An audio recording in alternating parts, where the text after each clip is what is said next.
बेलडा प्रकरण मामले को लेकर एक्शन में सरकार। सीएम ने सीबीसीआईडी को दी जांच के आदेश। युवक की मौत पर विपक्ष हावी। पहाड़ से मैदान तक भारी बारिश से हाहाकार। कोटद्वार में उफनाए नदी नालों ने मचाई तबाही। मलबा आने से बद्रीनाथ हाईवे बंद।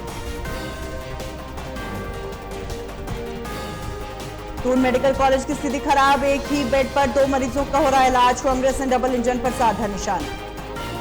देहरादून के विकासनगर में बड़ा हादसा। 20 फीट गहरी खाई में गिरी कार। हादसे में 3 की मौत, 2 घायल। रुड़की पुलिस को मिली बड़ी सफलता। छत्तीसगढ़ से 50,000 के इनामी को किया गिरफ्तार। पॉस्को एक्ट में चल रहा था फरार।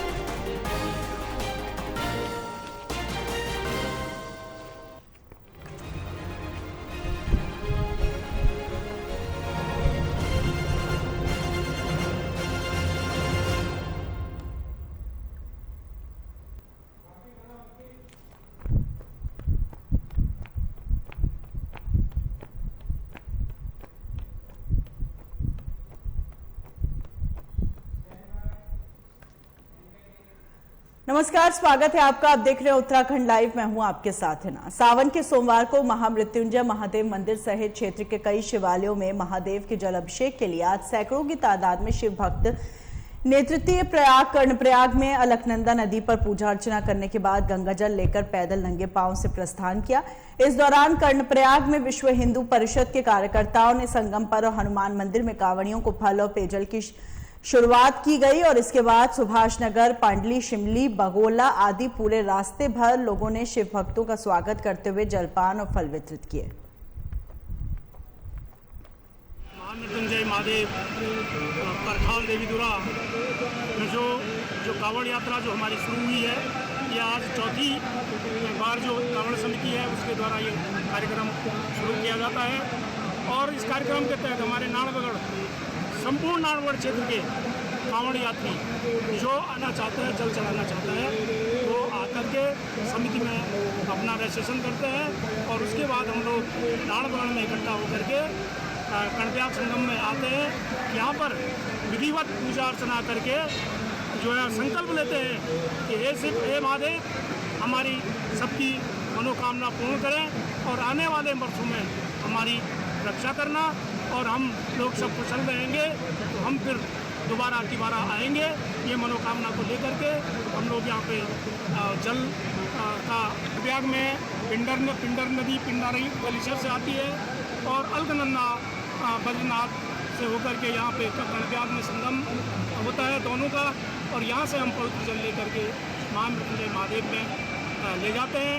और कल, जैसा कि कल सोमवार है, आज हम जल लेकर के यहाँ से पैदल पदयात्रा करेंगे। करीब ये 40 किलोमीटर की पदयात्रा होगी। सारे लोग, महिला पुरुष सब लोग हम जो है बोले बम के नारों के साथ अब यहाँ से विधिवत पूजा अर्चना करने के बाद आगे बढ़ेंगे और जगह जगह पे लोग हमारा स्वागत करते हैं, हमारा जो है फूल मालाओं से स्वागत करते हैं। और कल सोमवार के दिन वहाँ पे जो है सब कांवड़ हमारे भक्त वहाँ पे जलाभिषेक करेंगे। सावन मास की सर्वप्रथम मैं शुभकामनाएं दूंगा और हमारे मृत्युंजय महादेव कांवड़ समिति जो बनी है, इस कांवड़ के लिए लगातार चौथी वर्ष कर रही है। और अब की बार हमारे जो कांवड़ समिति में जो मृत्युंजय महादेव से तो आए ही कांवड़, और उसके साथ साथ धोबेश्वर महादेव से, मिंगेश्वर महादेव से, कमलेश्वर महादेव से, मालेश्वर महादेव से, कुंडेश्वर महादेव से भी लोग आए हैं। वो लोग यहाँ से संकल्प लेके जल यात्रा पैदल नारायणबगड़ तक करेंगे। नारायणबगड़ को कल आज रात में विश्राम होगा। वहाँ से जो मुख्य कांवड़ यात्रा है वो मृत्युंजय महादेव मंदिर देवदुरा परखाल के लिए चल देगी और अन्य जो मिंगेश्वर महादेव है, कोबेश्वर महादेव है, वो लोग वहाँ से अपने अपने महादेव की जलाभिषेक के लिए जाएंगे। ये जो हमारा कर्णप्रयाग है, माँ उमा के चरण स्थली पे संगम है अलकनंदा माँ का और पिंडर नदी का। अलकनंदा बद्रीनाथ से आती है, पिंडर नदी हमारे पिंडारी ग्लेशियर से आती है। ये पवित्र संगम है, कर्ण मंदिर है, यहाँ पे बहुत ही दिव्य स्थल है, बहुत ही दिव्य संगम माना जाता है। और प्रयागों में तृतीय प्रयाग माना जाता है, जो हमारा तृतीय प्रयाग है। तो ये तृतीय प्रयाग का जल हम लोग लगातार चतुर्थ बार अभी अपने मृत्युंजय महादेव में कांवड़ यात्री ले जा रहे हैं। और अब की बार हमारे कांवड़ समिति के विशेष सहयोग से और मंदिर समिति के सहयोग से महिला कांवड़ भी हमारे साथ शामिल हुए हैं और महिलाएं भी बड़ी बढ़ चढ़ कर भाग ले रही हैं और मंगल गीतों के साथ ये यात्रा हो रही है और आप सभी लोग इस यात्रा के साथ ही बनेंगे। अगली बार ज़रूर बनिएगा। इस बार आप जो लोग नहीं आ पाए हैं तो वो कोई वैसी बात नहीं है, अगली बार ज़रूर आप लोग मृत्युंजय महादेव की यात्रा में शामिल होइएगा। भगवान आपको आरोग्य और समृद्ध रखें।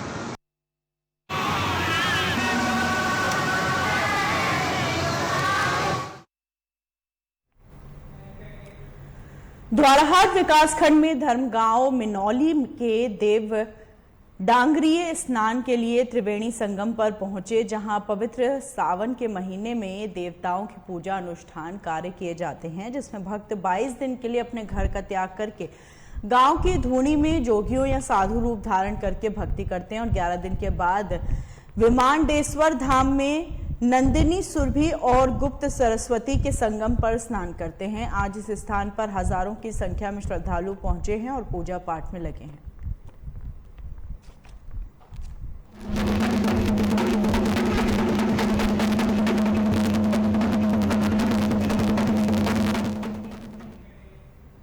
काशीपुर में लोगों को जाम की समस्या से निजात दिलाने के लिए जनप्रतिनिधियों द्वारा फ्लाईओवर निर्माण कार्य की नींव रखी गई और इसकी नींव को रखते ही जनप्रतिनिधियों ने श्रेय भी खूब लिया, लेकिन अब वह फ्लाईओवर का निर्माण कार्य लोगों के लिए जी का जंजाल बनता जा रहा है। लोगों को एक स्थान से दूसरे स्थान जाने के लिए लंबा सफर तय करना पड़ रहा है। जाम की समस्या से जूझना पड़ रहा है। स्थानीय लोगों के कारोबार ठप होने की कगार पर है, लेकिन अब डबल इंजन की सरकार इस फ्लाईओवर निर्माण कार्य को कराने में असमर्थ दिखाई दे रही है। हालांकि ठेकेदार और जनप्रतिनिधियों के बीच मीटिंग का दौर भी लगातार जारी है, लेकिन मीटिंग में सिर्फ जल्दी निर्माण कार्य पूरा कराने के वादे हो रहे हैं। फ्लाईओवर का निर्माण जो काशीपुर का है वो जनता को भीड़ से निजात दिलाने के लिए नहीं बनाया गया है, जनता को परेशानी में डालने के लिए बनाया गया। जिस फ्लाईओवर को बनाने में 6 साल का समय भी कम पड़ रहा हो, तारीख पे पड़ रही हो, ये तो लग रहा है कि ये 2024 का वेट कर रहे हैं कि फ्लाईओवर के दम पे नाम पे हम वोट मांगेंगे। और इससे तो इनको जनता से माफी मांगनी चाहिए। दूसरी चीज कि कुछ दिन पहले आपने सुना होगा कि फ्लाईओवर के जो निर्माणकर्ता लोग हैं उन्होंने बोला कि ये हैवी व्हीकल्स के लिए नहीं है। तो मैं तो इस हिंदुस्तान में पहली बार सुन रहा हूँ कि हैवी व्हीकल्स के लिए अगर फ्लाईओवर नहीं है तो क्या फ्लाईओवर जो साइकिल चलाने के लिए बनता है? तो ये तो यहाँ की काशीपुर की दुर्दशा इतनी हो गई है इस फ्लाईओवर को लेके कि व्यापार चौपट हो गया, सब परेशान है, आम जनता परेशान। तो एक ही डायलॉग याद आता है, तारीख पे तारीख, तारीख पे तारीख। इसका तारीख का कोई फिक्स तारीख ही नहीं निकल पा रही है।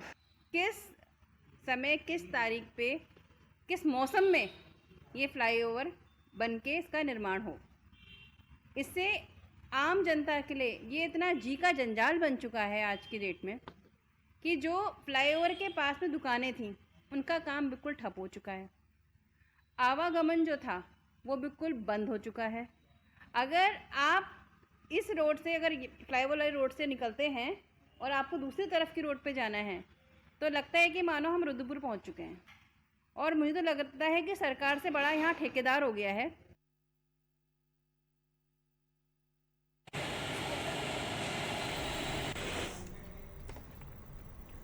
मुख्यमंत्री पुष्कर सिंह धामी ने पीएम स्वनिधि लाभार्थियों के साथ मन की बात को मुख्यमंत्री कैंप कार्यालय में सुना और इसके बाद मुख्यमंत्री धामी ने कहा, प्रधानमंत्री देश के प्रथम गांव माणा में की गई अपील का ही परिणाम है। आज यहां आने वाले तीर्थयात्री भोजपत्र के उत्पादों सहित अन्य स्थानीय उत्पादों को अच्छे दामों पर खरीद रहे हैं। हमारी सरकार प्रदेश की समस्त सांस्कृतिक विरासतों को संरक्षित और संवर्धित करने की दिशा में निरंतर कार्य कर रही है।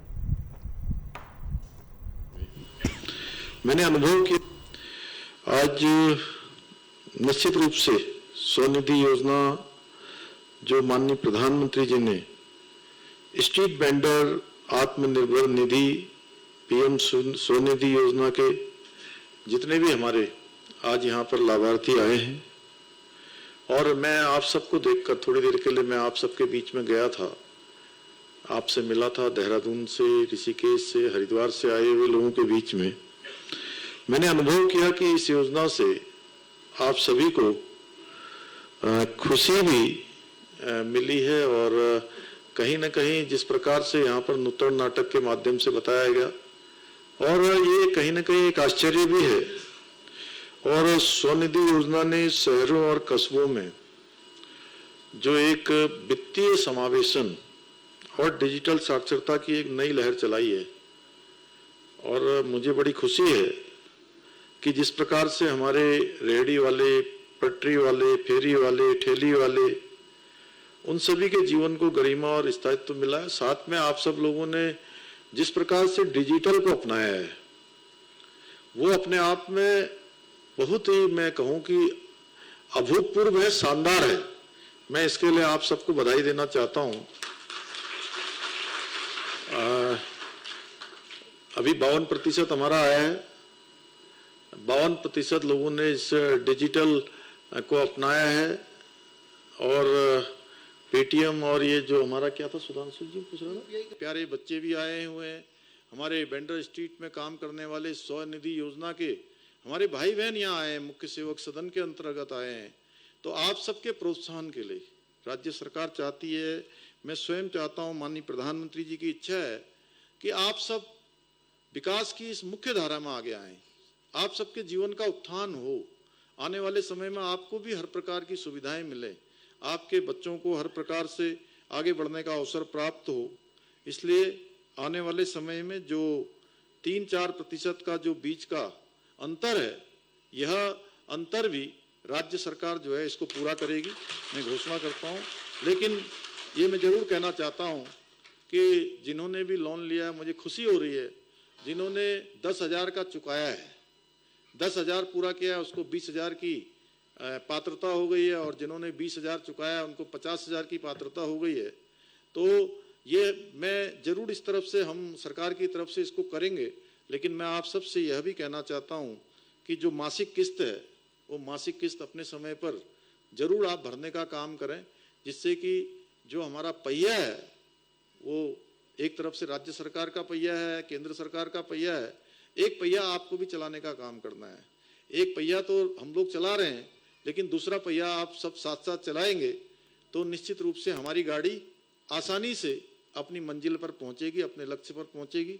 एक बार फिर से मैं आप सभी का, हमारे सभी लोगों का, हमारे निकायों से, ऋणदाता जो हमारे संस्थान हैं और जिनकी भागीदारी है, और सभी हमारे लाभार्थी हितधारक इस योजना में जो भी अपना समर्थन दे रहे हैं, उन सभी के लिए मैं, हमारे रावत जी बैठे हैं, अन्य लोग बैठे हुए हैं, यहाँ पर बैंकों के लोग बैठे हुए हैं, आप सभी का मैं धन्यवाद करता हूँ। और सबको, आप सबके उज्जवल भविष्य के लिए, और माननीय प्रधानमंत्री मोदी जी ने जो योजना प्रारंभ की है, वो योजना आने वाले समय में निश्चित रूप से आप सबके जीवन में एक नया परिवर्तन करेगी, आप सबको ऊंचाइयों पर ले जाने का काम करेगी। आप सब आज निश्चित रूप से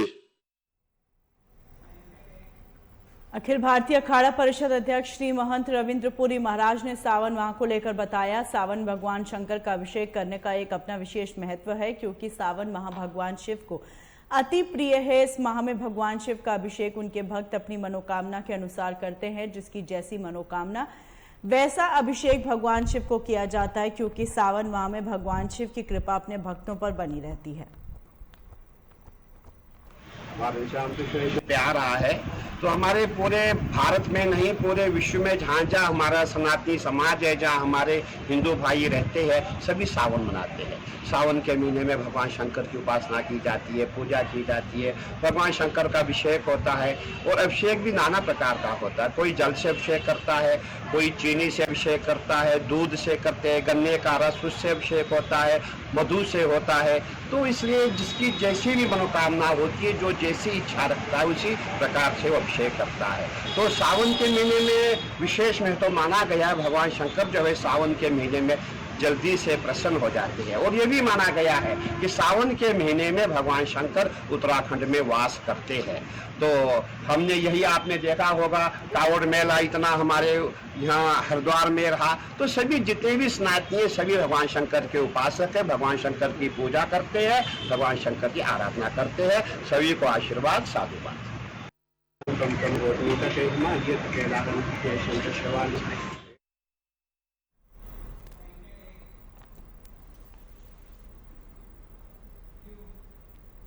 लालकुआं राजकीय इंटर कॉलेज में 2 दिवसीय मुख्यमंत्री खेल उदीयमान खिलाड़ी प्रतियोगिता का आयोजन हुआ, जिसमें क्षेत्रीय विधायक डॉक्टर मोहन सिंह बिष्ट और नगर पंचायत चेयरमैन लालचंद्र सिंह ने दीप प्रज्वलित कर कार्यक्रम का शुभारंभ किया।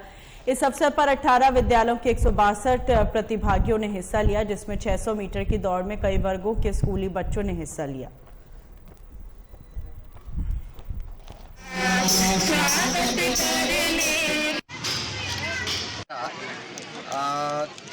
छात्रों में खेल प्रतिभाओं को आगे लाने के लिए मुख्यमंत्री उदीयमान खिलाड़ी प्रतियोगिता आरंभ की गई है।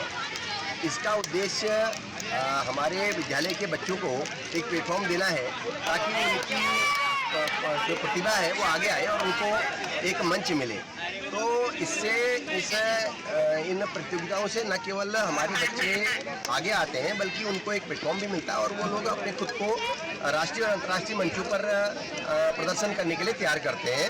तो इसी क्रम में लालकुआं इंटर कॉलेज में भी कार्यक्रम किया गया है। 6 प्रतिभाएं इसमें यहाँ पर हो रही हैं। तो मैं सभी खिलाड़ियों को जो इसमें प्रतिभाग कर रहे हैं उनको शुभकामनाएं देना चाहता हूँ और ये कहना चाहता हूँ कि जो भी इसमें विजयी होंगे वो अगले चरण में अपने प्रदेश का, हमारे इस लालकुआं क्षेत्र का और पूरे देश का नाम रोशन करेंगे। कोई धनराशि इसमें विभिन्न प्रकार के पुरस्कार हैं, अलग अलग कैटेगरीज में अलग अलग पुरस्कारों की व्यवस्था की गई है, तो जिसको जो है दिया जाता है। विद्यालय में कई संसाधनों का अभाव बताया गया, तो अभी मैं 2 लाख रुपये अपनी विधायक निधि, क्योंकि विधायक निधि हमारे पास बहुत सीमित है, तो 2 लाख रुपये मैं विधायक निधि से दूंगा। उसके अलावा भी मैंने कहा है कि आप प्रस्ताव बना के मुझे दें, वो चाहे CSR में हो, चाहे प्रदेश सरकार द्वारा अन्य योजनाओं में हो। विद्यालय में किसी भी, चूँकि इन विद्यालयों में, इन सरकारी विद्यालयों में हमारे निम्न वर्ग के बच्चे पढ़ने के लिए आते हैं, तो उनको किसी प्रकार के संसाधनों की कमी ना हो, उनको भी पब्लिक स्कूलों की तरह सुविधाएं देने का पूरा प्रयास प्रदेश सरकार द्वारा किया जा रहा है।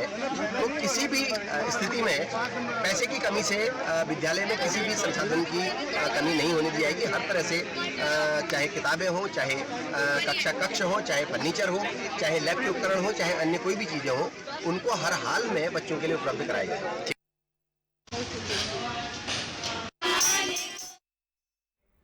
मुख्यमंत्री पुष्कर सिंह धामी ने शनिवार को उत्तराखंड बेधित्व विचार श्रृंखला एक नई सोच एक नई पहल पुस्तक का विमोचन किया। उन्होंने कहा, अब तक 20 विभागों की समीक्षा की जा चुकी है। इसके लिए सभी विभागों का 10 साल का रोड मैप तैयार किया जा रहा है। उन्होंने कहा कि प्रधानमंत्री नरेंद्र मोदी ने 21वीं सदी के तीसरे दशक को उत्तराखंड का दशक बताया। इस दिशा में रोड मैप बनाकर कार्य किया जा रहा है, जिसमें राज्य के विकास में जन भागीदारी को बढ़ावा दिया जा रहा है। लगातार एक साधक के रूप में काम करने वाले पद्म भूषण डॉक्टर अनिल प्रकाश जोशी जी, हमारे संस्थापक हैस्को, कुलपति दून विश्वविद्यालय प्रोफेसर सुरेखा डंगवाल जी, उनका भी लगातार इस पूरे कार्यक्रम के साथ सहयोग रहा है। DK असवाल साहब आज मुंबई से आए हैं, मैं उनका भी बहुत यहाँ पर स्वागत करता हूँ। और इस पूरे कार्यक्रम का संयोजन करने वाले, और देखिए आज 12 तो इसमें औपचारिक रूप से 12 इसकी श्रृंखलाएं दिख रही हैं, लेकिन इसमें 12 से बहुत ज़्यादा अगर अनौपचारिक जोड़ेंगे तो मैं समझता हूँ कि 2 दर्जन से भी ज़्यादा कार्यक्रम इसमें हो चुके हैं। और इन सभी का लगातार जिन्होंने संयोजन किया है प्रोफेसर दुर्गेश पंत जी, और मेरे सामने बहुत सारे विद्वज्जन बैठे हैं, रोतेला जी हैं, कलाचंद जी हैं, प्रोफेसर ओमकार साहब हैं, प्रोफेसर हमारे चौहान साहब हैं, कल्याण सिंह जी, अमित जी, मैनाली जी, हमारे सिंह साहब, और हमारे जो है दिलीप जी समेत सभी यहाँ पर, और इसका संचालन करने वाले, और कमला दीदी भी हमारा, जिन्होंने इतना शानदार यहाँ पर जो है संस्कृत का उद्घोष किया है। और बहुत सारे समूह से, अलग अलग देखिए हैस्को से, हमारे यूकॉस्ट से, हमारे उद्योग समूह से, प्रोफेसर रीमा जी, ऐसे अनेकों लोग, और मैं कहूँ तो अनगिनत लोगों ने अपना इसमें योगदान दिया है। मैं सबका दिल की गहराइयों से सबका अपना धन्यवाद करता हूं कि आप सब लोगों ने एक शानदार पहल जो शुरू हुई थी उस पहल को आगे बढ़ाने का काम किया है। और सबसे बड़ी बात क्या है कि जो अभी डॉक्टर अनिल प्रकाश जोशी जी कह रहे थे कि अनवरत रूप से चला ये कार्यक्रम, जिस दिन से शुरू हुआ, कभी भगवान की कृपा से और सबके, मैं कहूँ कि सबकी लगातार सक्रियता से एक दिन भी कार्यक्रम रुका नहीं और लगातार बढ़ता गया और आज पुस्तक के रूप में संकलित हो गया। मैं समझता हूँ इस कार्यक्रम में बहुत सारे लोगों का मैंने नाम यहाँ से लिया, लेकिन बहुत सारे ऐसे लोग हैं जैसे अंजन रे साहब हैं, अनेकों लोग आज इसमें वर्चुअल माध्यम से भी जुड़े हैं, सुदूर ग्रामीण क्षेत्रों से जुड़े हैं, देश विदेश अनेकों स्थानों से लगातार लोगों ने अपने विचार दिए हैं। और इसके पीछे हेतु भी यही था कि जैसे अभी आपने देखा कि अनेकों स्थानों पर बहुत सारी समस्याएं हैं, उन समस्याओं को कहीं पर आप ही के माध्यम से हम लोगों ने अनेकों छोटे छोटे सेतु बनाने के काम किए। ICI बैंक, हैस्को, इन सब के समन्वय प्रयासों से जो छोटी छोटी समस्याएं थी, उन समस्याओं का समाधान भी इन कार्यक्रमों के माध्यम से निकला है।